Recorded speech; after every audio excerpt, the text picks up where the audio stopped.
का the Hindu analysis करेंगे। Welcome to एजुगिरी। एजुगिरी पर हर रोज 6 बजे द हिंदू एनालिसिस होता है। 17 फेब का मैं कर नहीं पाई थी क्योंकि मैं शादी में गई हुई थी। ठीक है, तो आज हम करेंगे। While many announcements focused on India's purchases of American goods and investment in US, they managed to avoid some of the tough measures many had anticipated. Both sides launched Mission 500. तो इंडिया और USA का क्या बातचीत हुई, क्योंकि Donald Trump को मिलने गए थे, यूएसए गए थे पीएम मोदी, तो वहां पर इन्होंने कौन सी चीज लगाई? मिशन 500। क्या लॉन्च किया? Mission 500 launched. तो इसके अंदर क्या है मिशन 500 का मतलब? यहाँ पर ये कह रहे हैं कि हमें जो यूएस इंडिया को $500 बिलियन बायलेटरल ट्रेड में, 500 बिलियन बायलेटरल ट्रेड बाय 2030। ठीक है, तो ये इंपॉर्टेंट है। उसके बाद and initiated discussions on a free trade agreement, तो फ्री ट्रेड अग्रीमेंट के ऊपर भी इनिशिएट किया अपनी बातचीत। Additionally was agreement on new umbrella framework. ठीक है ना, न्यू अम्ब्रेला फ्रेमवर्क। जो न्यू अम्ब्रेला फ्रेमवर्क है उसका नाम क्या है? कॉम्पैक्ट। क्या है? कॉम्पैक्ट। क्या नाम है? कॉम्पैक्ट है उसका नाम ना। कॉम्पैक्ट की फुल फॉर्म क्या होती है? कैटालाइजिंग opportunities for military partnership, accelerated commerce and technology for 21st century। ठीक है, तो ये उसकी फुल फॉर्म है। क्या है full form? Catalysing opportunities for military partnership, accelerated commerce technology. मतलब जो मेजर एरियाज ऑफ ट्रेड है वो सारा कोऑपरेशन उसके अंदर होगा। They also rebranded Biden era initiative iCET. तो इसमें क्या रीब्रांड कर दिया? Rebranded iCET. तो आईसेट स्टार्ट किया था कि जितनी भी नई चीजें होंगी, जो नई टेक्नोलॉजी वगैरह आएगी, उस पर इंडिया और यूएसए साथ में काम करेंगे। ये बाइडन लेकर आए थे initiative on critical and emerging technologies. Emerging technology. ठीक है ना, तो टेक्नोलॉजीज ठीक है ना, टेक्नोलॉजीज। अब इन्होंने रीब्रांडेड आई सेट को क्या रीब्रांड कर दिया? ट्रस्ट। ट्रस्ट का फुल फॉर्म क्या है? ट्रांसफॉर्मिंग द रिलेशनशिप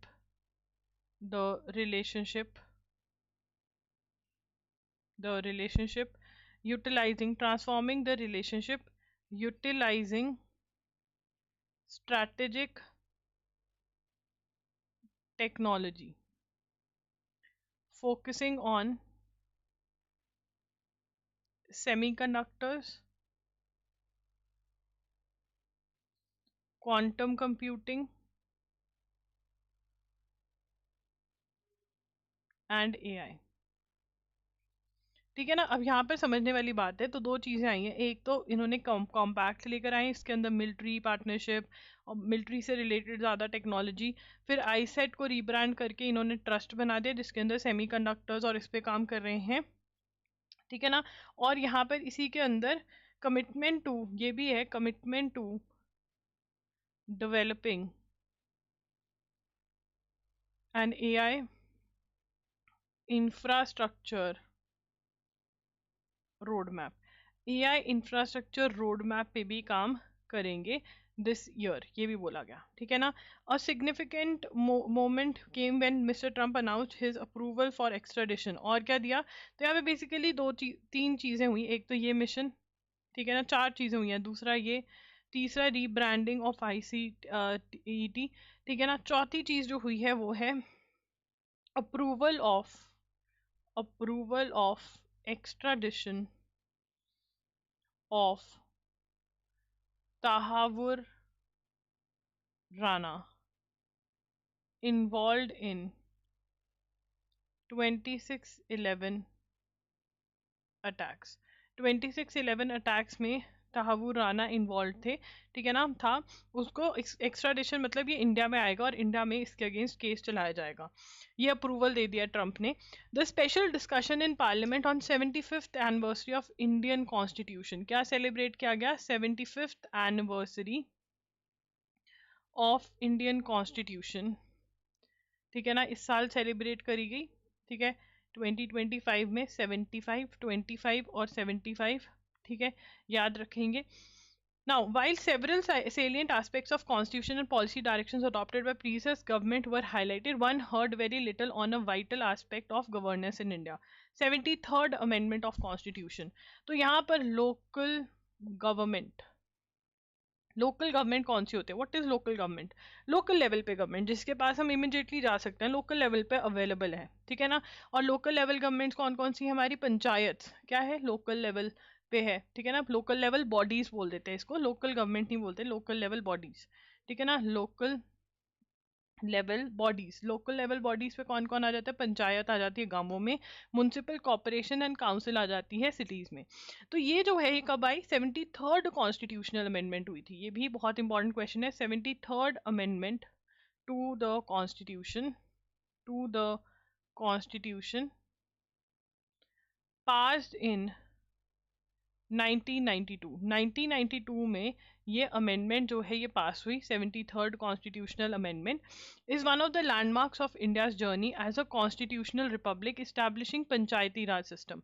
तो इससे क्या इस्टेब्लिश हुआ? इस्टेब्लिशमेंट ऑफ, लिखेंगे, establishment of Panchayati Raj system, ठीक है ना। पंचायती राज सिस्टम इस्टेब्लिश हो गया। The 73rd amendment initiated the process of institutionalising decentralisation in rural India. Decentralisation का मतलब होता है कि सेंट्रल गवर्नमेंट और स्टेट गवर्नमेंट जो अपनी कुछ पावर्स थी वो उठा करके नीचे दे दी। आप अगर डिसेंट्रलाइजेशन करो अपने ऑफिस में, आपके पास जो पावर है वो आप अपने नीचे वालों को दे रहे हो। तो 3-tier system at village, block and district level with the regular cycle of local election, 50% reservation है यहाँ पर और इलेक्शन रेगुलरली होते हैं। तो ये जो क्वेश्चन है बहुत ही इंपॉर्टेंट है।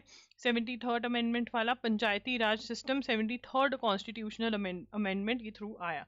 The constitution also mandated state finance commission to recommend quantum of funds that should flow to local government, कि लोकल गवर्नमेंट को कितना पैसा जाना चाहिए तभी वो काम कर पाएंगे, पैसे के बिना कुछ नहीं होगा। A recent ruling by the Chhattisgarh High Court which held that unnatural sex by a husband in marriage is not an offence. तो यहाँ पर छत्तीसगढ़ हाई कोर्ट ने क्या हेल्ड किया? Chhattisgarh high court held that unnatural sex by a husband in marriage is not an offence. Unnatural sex is not an offence अगर marriage में किया जाता है, ठीक है ना। heavily relies on the presumption of consent within a marital relationship. The case involved a 40-year man from Bastar district who had been convicted by Sessions Court in connection with death of his wife. The Session Court found the wife in her 30s fell ill and subsequently died following a forced physical relationship. तो इसके अंदर क्या था? Wife died because of forced physical relationship, ठीक है ना। Force physical relationship की वजह से वाइफ की डेथ हो जाती है, ठीक है ना। At the core any discussion, marriage और any relation must be the principle of consent when physical harm occurs especially leading to tragic death it can not be excuse under presumption of marital consent. The issue at hand is not about the nature of sex but यहाँ पर कहा गया the high court relied on exception to section 375 of IPC। तो marital rape is not an offence, which does not recognise marital rape as an offence, ठीक है ना। क्यों नहीं, एक मिनट यहाँ पे हम लिख लेते हैं, ठीक है ना। क्या कहा? Marital rape not an offence. अब यहाँ पर वाइफ की डेथ हो जाती है क्योंकि फोर्स्ड फिजिकल रिलेशनशिप किया जाता है वाइफ के साथ, उसकी वजह से उसकी डेथ हो जाती है। हाई कोर्ट कहता है marital rape is not an offence, ये मैरिटल रेप का पार्ट माना गया। अननेचुरल सेक्स किया गया था इसके अंदर, ऐसा बोला जा रहा है, एक्विटल हो गया है उस बंदे का, ठीक है। The supreme court deferred on pleas to criminalize marital rape, it had indicated that the responsibility lies with legislature. तो marital rape पे क्या कहा जा रहा है कि भाई marital rape पे legislation law कौन लेकर आएगा, पार्लियामेंट लेकर आए, सुप्रीम कोर्ट इसके ऊपर चुप बैठा है, ठीक है ना. National family health survey reveal that 32% of ever married women aged 18 to 49 years in India have experienced physical, sexual or emotional spousal violence, which only a small percentage seeking help. Now this is very very important. अगर आप ऐसे writing कर रहे हो तो NL set वाले बच्चे ये वाले फैक्ट जरूर नोट करें, ठीक है. उसके बाद the violence between मेटी and कुकीज़ो communities ongoing since मई 2023. ये हम बहुत बार बात कर चुके हैं कि मणिपुर में वायलेंस क्यों हो रहा है, ठीक है. उसके बाद इमरजेंसी, हम बात करेंगे प्रेसिडेंट्स रूल इन मणिपुर, ठीक है ना. अब प्रेसिडेंट्स रूल लगा दिया गया है मणिपुर के अंदर. Emergency provision inspired by German constitution. तो यहाँ पर हम ये लिखने के बजाय सीधा इमरजेंसी प्रोविजंस के बारे में बात करते हैं. इमरजेंसी प्रोविजंस, तो इमरजेंसी प्रोविजंस इंडिया में कहाँ से हमने कॉपी करी, इंस्पायर्ड बाय जर्मन कॉन्स्टिट्यूशन. हमें कहाँ से इंस्पिरेशन मिली, जर्मनी से, ठीक है ना. Borrowed from Germany. ये क्वेश्चंस आते रहते हैं, बहुत इंपॉर्टेंट है, ठीक है ना. और ये कहाँ पर दी हुई है, part 18 of the Indian constitution talks about this. Protect India's sovereignty and unity. They empower central government to address extraordinary crisis. तो यहाँ पे 3 हमारी emergencies हैं. टाइप्स ऑफ इमरजेंसीज 3 है और इनके सेक्शंस भी इंपॉर्टेंट है. नेशनल इमरजेंसी, अगर वॉर लाइक सिचुएशन हो जाती है तो आर्टिकल 352 कहता है कि स्टेट गवर्नमेंट से सारी पावर लेकर के सेंट्रल गवर्नमेंट को दी जाएगी. अगर स्टेट के अंदर कॉन्स्टिट्यूशनली जैसे रूल होना चाहिए वैसा नहीं चला पा रहे हैं सरकार, तो फिर स्टेट इमरजेंसी लग जाती है, जिसको प्रेसिडेंट रूल भी कहते हैं. फाइनेंशियल, सरकार के पास पैसा खत्म हो गया है तो फाइनेंशियल इमरजेंसी लग जाती है, जिसमें जो सरकारी एम्प्लॉयज हैं उनके पैसे, उनकी सैलरी में भी कट कर सकते हैं सरकार. तो ये 3 टाइप्स ऑफ इमरजेंसीज हैं. मणिपुर में स्टेट इमरजेंसी लगी है, प्रेसिडेंट का रूल जो है वहां पर लग गया है. This fulfills Union's obligation under Article 355 to protect states against external aggression and internal disturbance. ठीक है, तो ये सारी चीज़ें हैं. उसके बाद यहाँ पर जो सबसे ज़्यादा इंपॉर्टेंट है कि प्रेसिडेंट रूल जो है, प्रोक्लेमेशन जो है has to be laid before house of parliament unless approve by simple majority in both houses ceases after 2 months. तो ये लिखना ज़रूरी है. प्रेसिडेंट्स रूल लिखेंगे, प्रेसिडेंट्स रूल के बारे में, रूल, ठीक है. Article 356 proclamation must be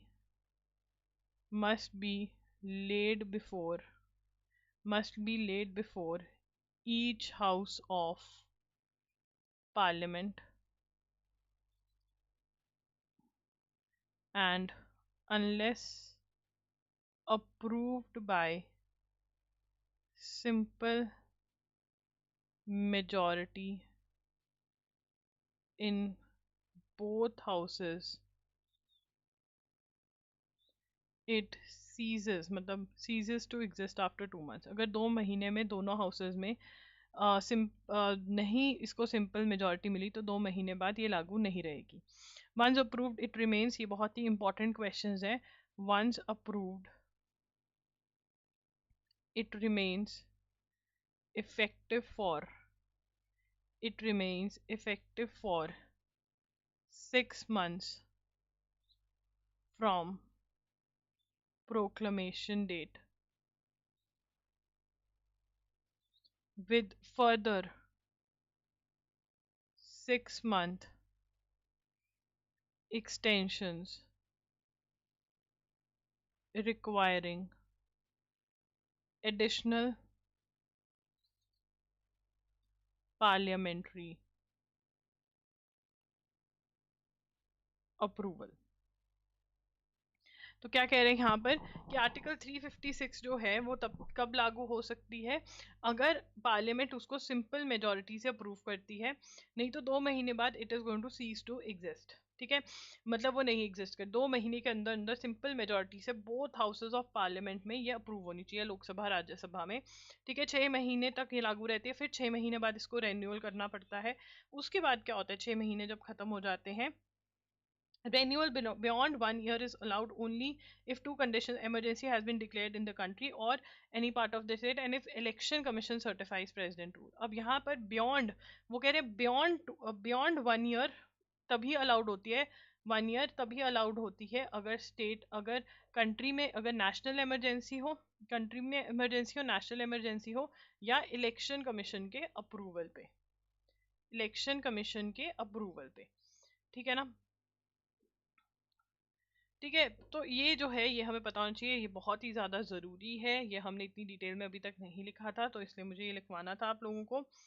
president rule does not affect citizen fundamental right unlike national emergency. जब नेशनल इमरजेंसी रखती है तो फंडामेंटल राइट चली जाती है। Where under article 358 freedoms under article 19 become inoperative and the president may suspend other fundamental rights except article 20 and 21। तो यहाँ पर नेशनल इमरजेंसी की तरह फंडामेंटल राइट नहीं इफेक्ट होती, बट प्रेसिडेंट अगर स्पेसिफिकली बोले तो इफेक्ट हो सकती हैं। When US President Donald Trump returned to White House, $1 million donations poured in from big tech companies and their CEOs. During Mr. Trump's inauguration, some prominent figures included his advisor and major donor Elon Musk, Meta CEO Mark Zuckerberg, Amazon founder Jeff Bezos, Apple CEO Tim Cook, OpenAI CEO Sam Altman, मतलब इन सब ने इसका साथ दिया है, donation दिया है इसको। DEI, ठीक है ना, they either rolled back ongoing programs and goals और decided to stop pursuing new DEI plans, ठीक है ना। यूएसए कंपनीज एंड कौन सा प्लान है, DEI प्लान्स, ठीक है ना। तो DEI प्लान्स में सबसे पहले DEI की फुल फॉर्म क्या है, डाइवर्सिटी इक्विटी एंड इंक्लूजन, ठीक है ना। Refers to wide range of principle aimed at enriching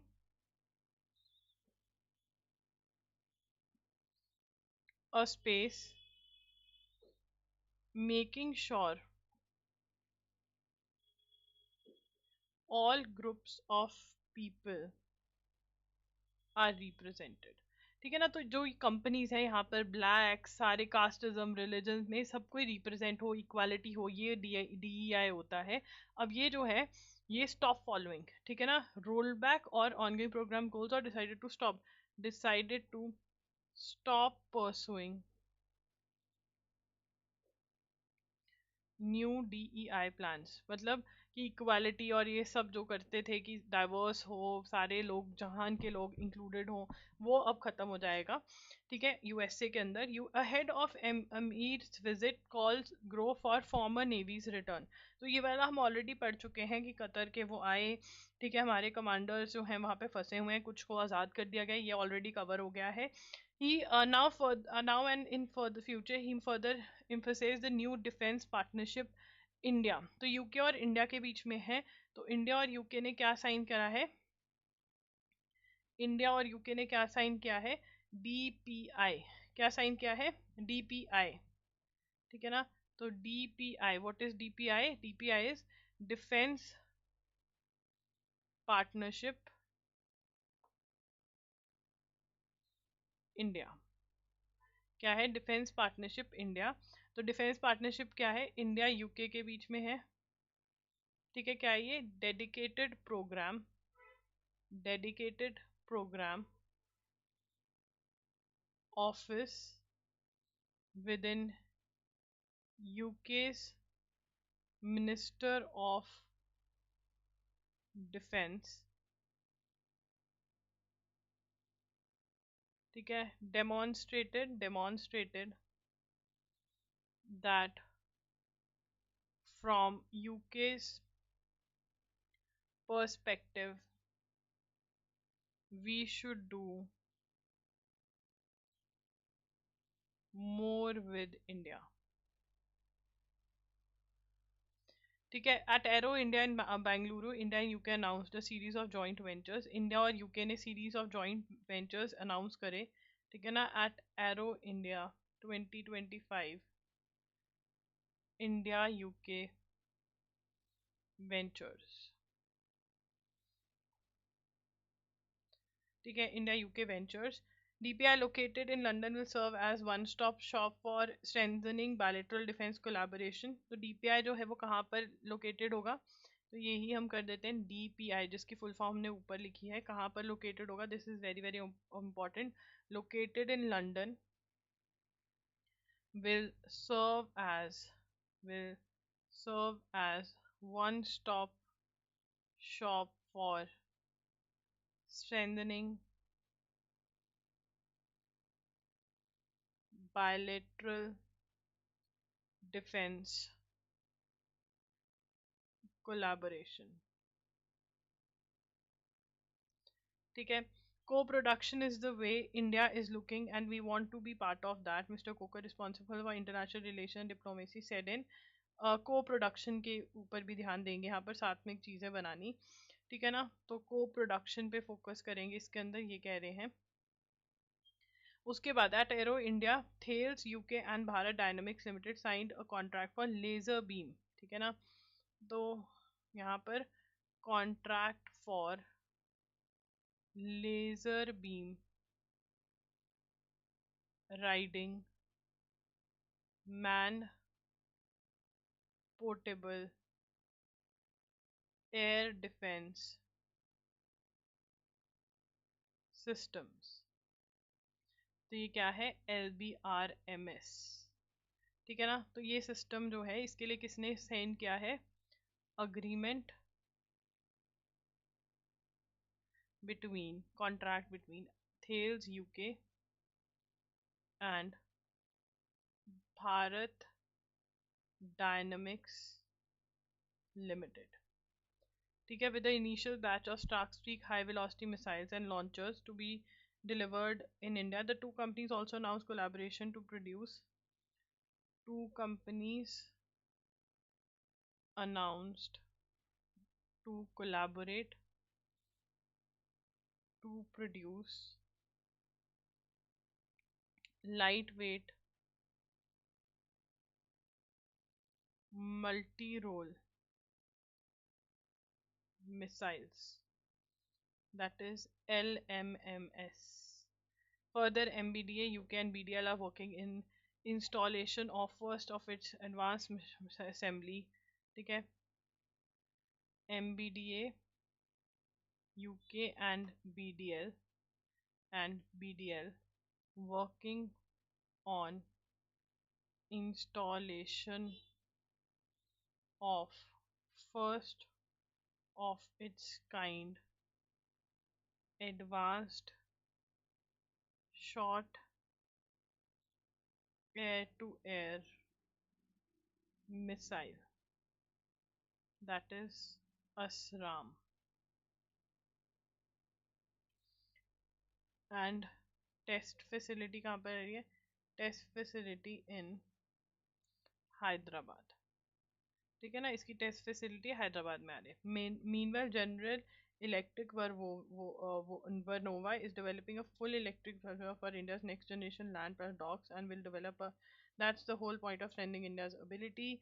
This is partnership with BHL and its facility to be set up in Hyderabad to deliver LPDs. तो यहाँ पर और क्या है, दो बात है, और दूसरा है develop test facility, and that's the whole point of it. So this is India's partnership based with facility in LPDs.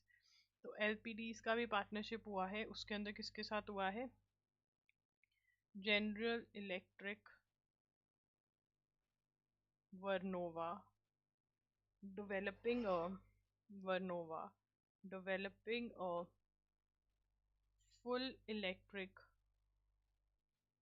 propulsion system for India's land platform docks, that is LPD। ठीक है, और इसके अंदर फैसिलिटी कहाँ पे हो रही है, partnership with BHL, that is Bharat Heavy Electricals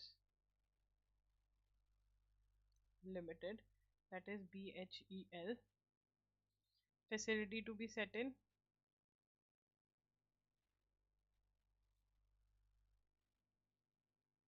Hyderabad। ठीक है। UK signed a statement of intent, these initiative build manufacturing capabilities in India. Intention show कर रहे हैं कि हाँ हम मैन्युफैक्चरिंग चीज करेंगे चीज़ों की इंडिया में, ठीक है। तो ये सारी यूके के साथ है। उसके बाद DMK MPs bill revise debate on quota in judicial appointments की रिजर्वेशन होनी चाहिए जुडिशियल अपॉइंटमेंट्स में, राज्यसभा में बिल लेकर आए हैं। Grok 3 chatbot from Musk led startup X AI to be unveiled today. Elon Musk startup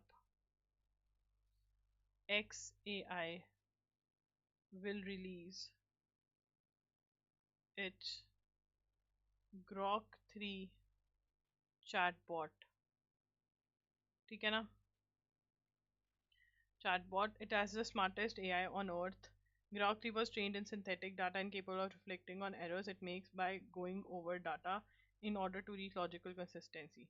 So Grok 3 was trained on synthetic